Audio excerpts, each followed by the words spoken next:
The overall objective of this study is to compare the efficacy of post-emergent nitrogen options in spring wheat relative to side-banding all the nitrogen at seeding.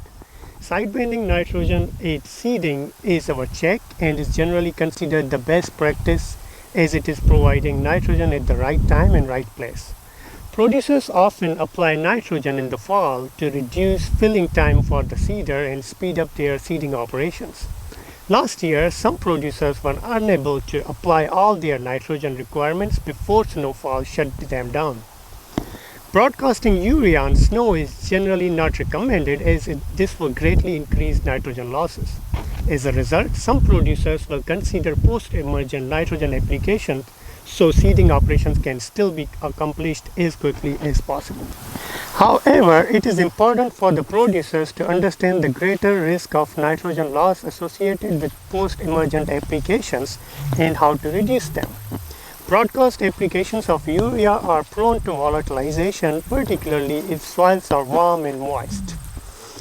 However, this risk can be reduced by broadcasting Super U, which is a urea coated with dual inhibitors to reduce volatilization and denitrification losses of nitrogen.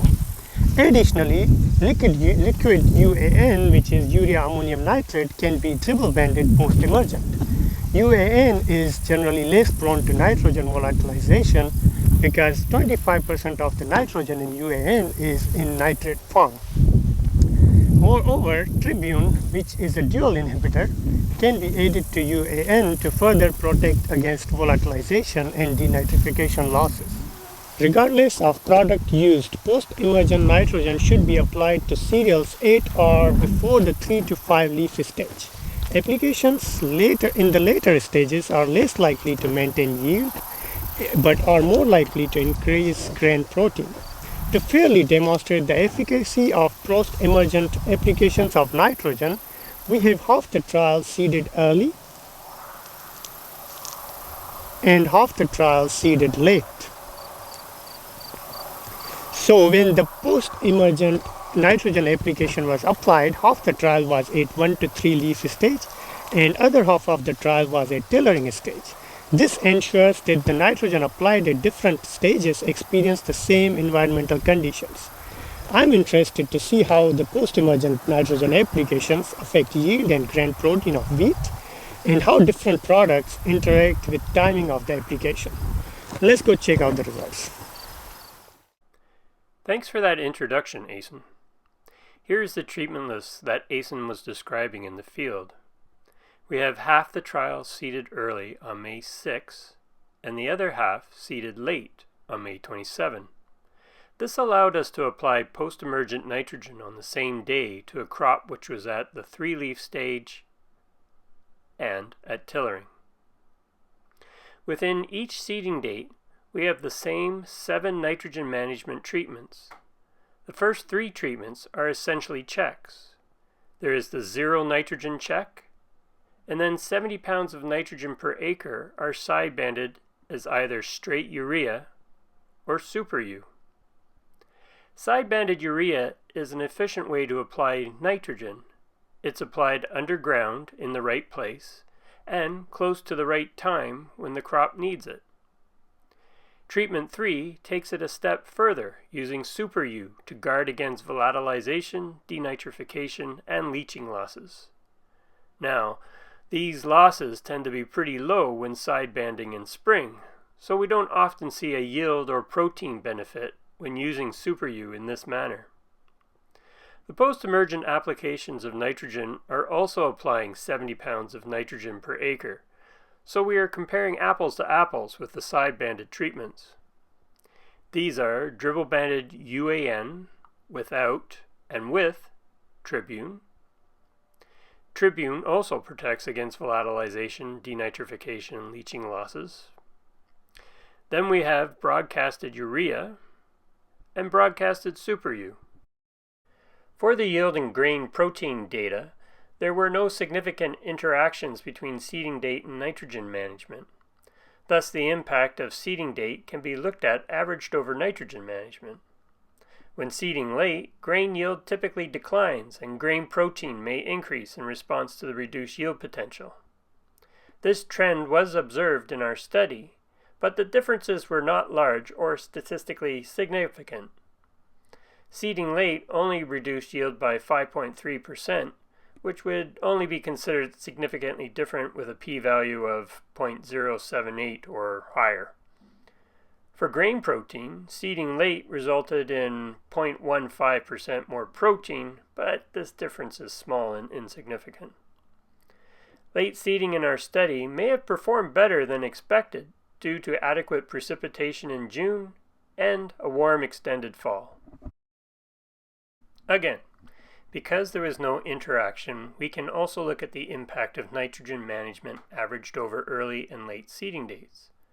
The site was responsive to added nitrogen as yield significantly increased in response to adding 70 pounds of nitrogen per acre, regardless of how it was applied.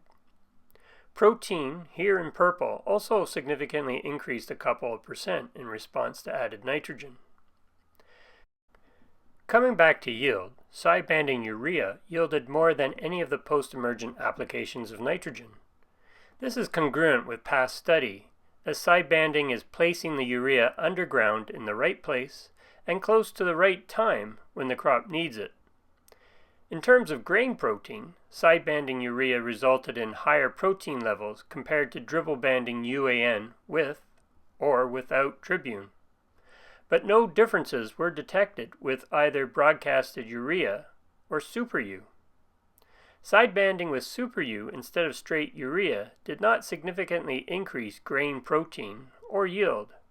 In fact, the values were numerically lower in both cases. In terms of yield and grain protein, the added protection from volatilization, denitrification, and leaching losses provided by the Super U was not necessary in this trial when side-banding.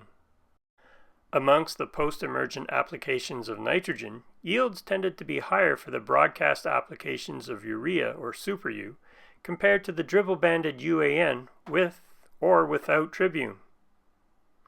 Proteins were also higher for the broadcast urea and Super U.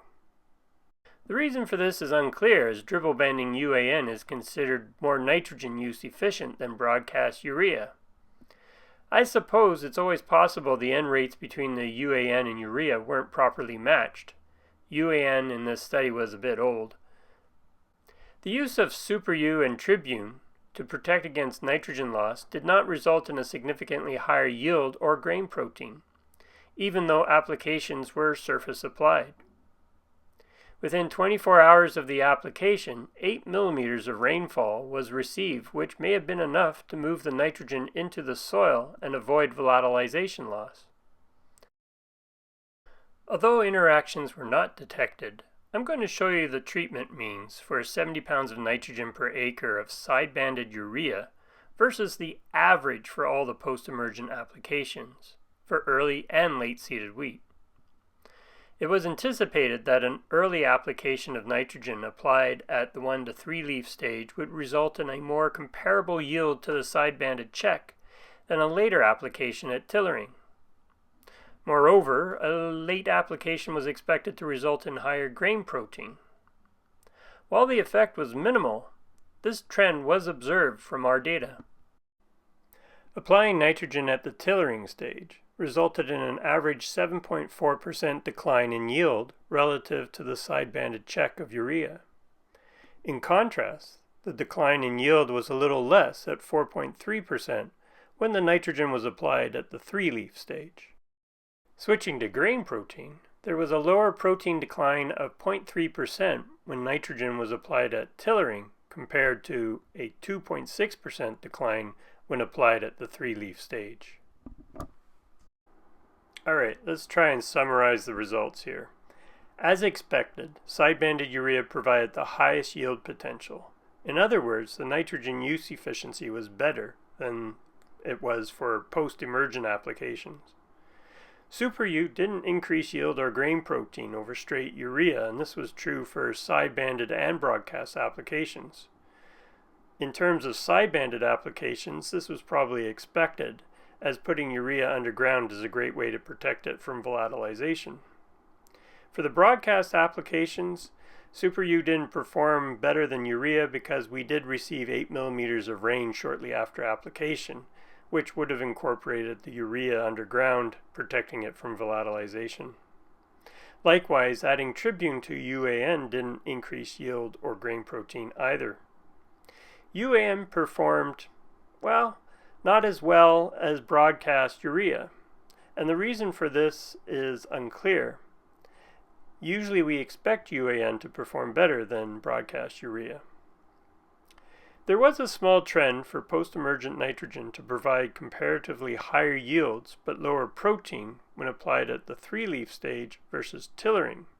However, we were expecting larger differences than what we got. This is probably due to our background nitrogen being relatively high, which buys us some time as to when we need to get that post-emergent application into the ground. Also, when we did put the post-emergent applications on, we received rainfall, which put the nitrogen into the ground right away. So there was no lag time there. Well, that's it. I'd like to thank SCAP for funding this project.